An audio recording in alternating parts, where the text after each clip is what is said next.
Allah dah takdirkan setiap orang akan ada cabaran dalam hidup. Maka apa yang perlu kita lakukan ketika menghadapi cabaran? Banyak panduan dalam Quran, tetapi kita nak fokus apa yang ada di dalam surah Maryam sahaja. Apa yang kita nak lakukan ketika menghadapi cabaran? Baik, yang pertama kita lihat surah pada ayat yang ketiga. Kita lihat pada ayat yang ketiga. Kita tuliskan sikit. Nak buat apa?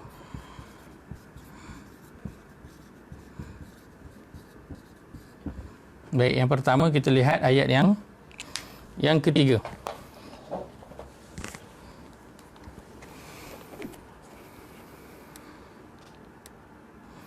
Allah berfirman, A'udzu billahi minasyaitonir rajim. إذ نادى ربه نداء خفيا.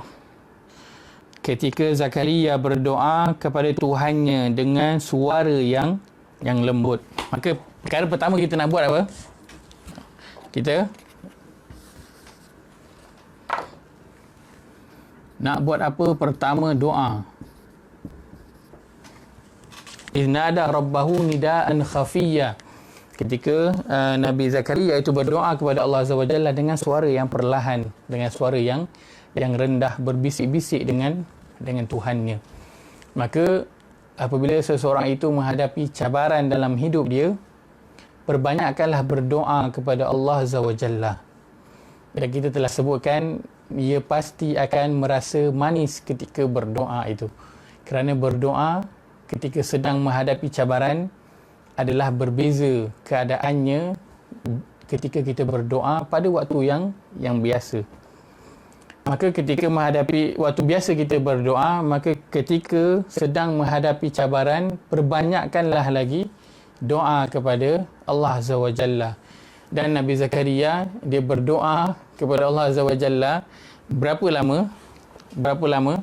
Pada ayat yang keempat tu dia cakap apa? Walam akun bidu'aika rabbi syaqiyya.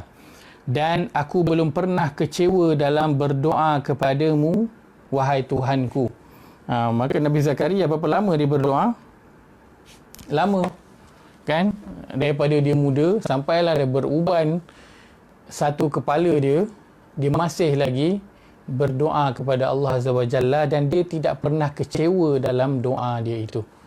Yang kalau kita ikutkan dah berapa lama dah doa, dah 10, 15, dah 20, 30 tahun berdoa doa yang sama, kan? Dia nakkan Allah kurniakan kepada dia zuriat, tapi masih belum dapat, dan dia tidak pernah kecewa, tidak pernah berhenti untuk berdoa kepada Allah Azza wa Jalla. Maka perkara pertama yang perlu kita lakukan ketika menghadapi cabaran ialah berdoa. Yang kedua, kita yakin kepada Allah Azza wa Jalla.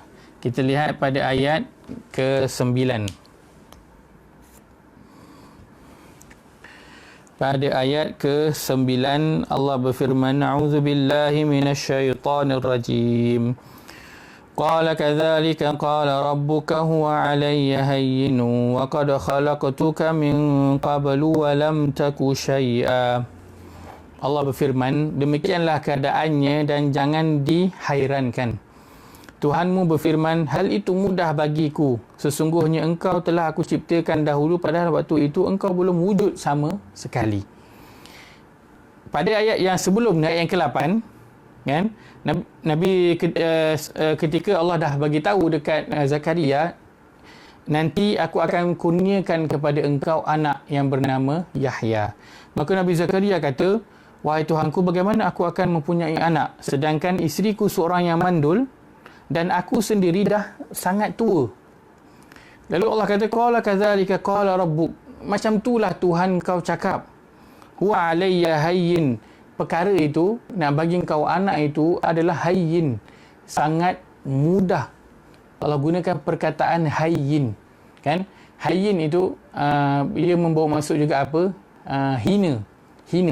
Maksudnya bukan nak cakap perbuatan tu hina, tidak. Maksudnya perbuatan tu Allah tak ada apa benda lah dekat Allah. Kan? Tak ada apa benda dekat Allah nak bagi tahu. Memang Tak ada apalah bagi Allah nak buat, nak bagi kau anak tu memang tak ada apa benda langsung lah untuk Allah. Wa qad khalaqtuka min qablu wa lam taku syai'a. Sedangkan Allah dulu dah jadikan kau yang dulu engkau tak ada pun. Engkau tak ada pun. Ini kan pula dah ada lelaki, dah ada perempuan, nak bagi anak lebih mudah lah. Sedangkan dulu apa pun tak ada. Nak menjadikan daripada tak ada itu lebih susah daripada nak perkara yang dah ada.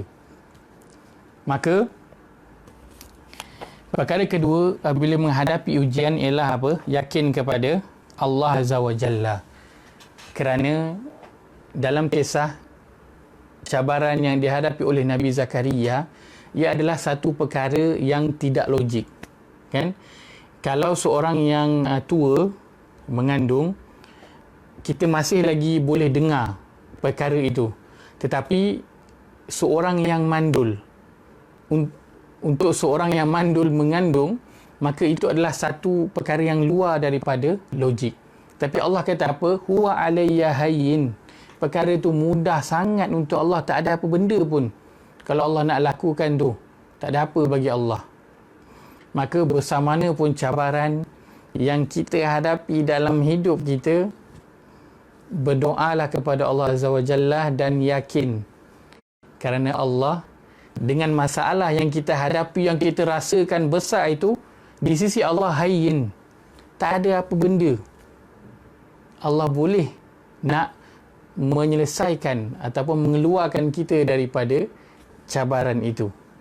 Juga perkara yang sama yang Allah sebutkan pada ayat yang ke-21, ayat 21 mengenai Maryam. Allah kata apa? Auzubillahi minasyaitanirrajim. Qala kadzalika qala rabbuki huwa alayya hayyin. Nabi Maryam pun tak percaya. Macam mana aku nak mengandung sedangkan aku ni kahwin pun tidak. Aku disentuh oleh lelaki pun tak pernah. Macam mana aku nak mengandung? Lalu dikatakan kepada dia, kadzalika qala rabbuka alayya hayyin. Tuhan kau cakap itu adalah perkara yang hayyin. Mudah sangat untuk dia. Tak ada apa benda pun kalau dia nak lakukan. Maka doa dan yakin kepada Allah Azza wa Jalla, besar mana pun cabaran yang sedang kita hadapi, yang kita tak nampak pun jalan keluar daripada cabaran itu, jangan bimbang. Yakin kepada Allah Azza wa Jalla, kerana masalah cabaran kita itu adalah hayyin di sisi Allah Azza wa Jalla. Hayyin. Bila kita hadapi dia cabaran, ingat perkataan ni, hayyin, mudah untuk Allah Azza wa Jalla. Kita rasakan masalah tu, ya Allah, besarnya, agungnya masalah ni. Tapi di sisi Allah, masalah kita yang besar, yang kita rasakan agung itu adalah hina je di sisi Allah. Maksud dia tak ada apa benda pun di sisi Allah untuk Allah bantu kita dengan cabaran tersebut. Yang ketiga, bila hadapi cabaran nak buat apa? Yang ketiga ialah beri perhatian kepada Al-Quran. Kita lihat pada ayat 58. Pada ayat 58.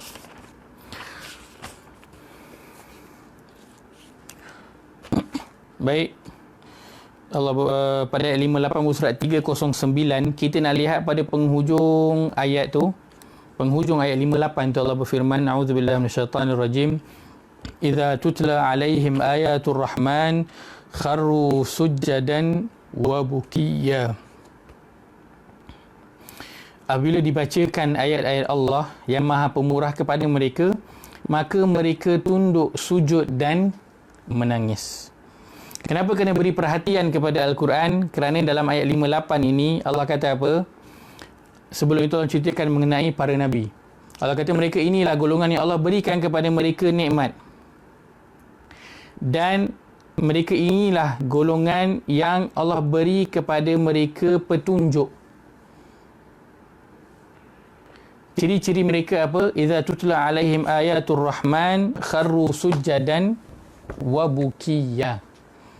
Kalau kita nak dapat nikmat daripada Allah, kita sedang hadapi cabaran, kita nak petunjuk, kita nak pencerahan, kita nak jalan keluar, jalan penyelesaian, maka salah caranya ialah apa? Beri perhatian kepada Al-Quran.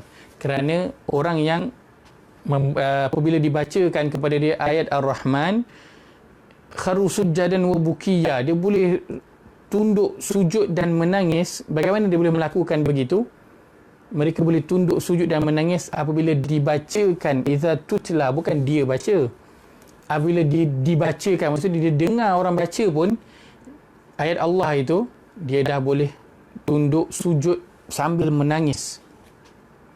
Bagaimana mereka boleh menjadi sebegitu? Mereka menjadi sebegitu kerana mereka faham ayatul Rahman, ayat-ayat Ar-Rahman yang dibacakan kepada mereka itu.